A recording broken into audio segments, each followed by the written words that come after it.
പല പല നമ്മളുടെ ഇൻസെക്യൂരിറ്റീസിനെയും അദ്ദേഹം വളരെ നർമ്മത്തിലൂടെ നോർമലാക്കി തന്നില്ലേ?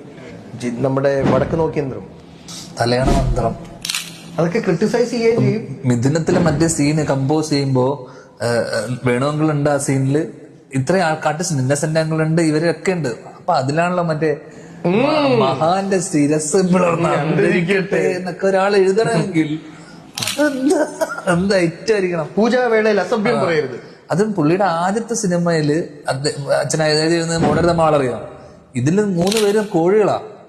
എല്ലാ പടത്തിലും നോക്കും അരം+അരം അച്ഛൻ എഴുതിയ പടം കോഴിയാ. ഫസ്റ്റ് ഉടായിപ്പാ. ഫസ്റ്റ് മാല വാങ്ങിക്കാൻ വേണ്ടിട്ട് മറ്റേ അവളെ കൊണ്ട് പറഞ്ഞ് പറ്റിച്ച് ശങ്കർ മറ്റേ ബ്ലഡ് ക്യാൻസർ പറഞ്ഞ് ഓരോരോ കഥകളുണ്ട്.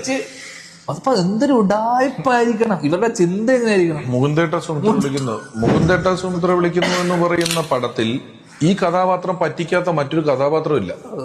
ആ സിനിമ മുഴുവനുള്ള എല്ലാ കഥാപാത്രങ്ങളും ഈ കഥാപാത്രം പറ്റിക്കുന്നുണ്ട്, എല്ലാവരെയും പറ്റിക്കുന്നുണ്ട്.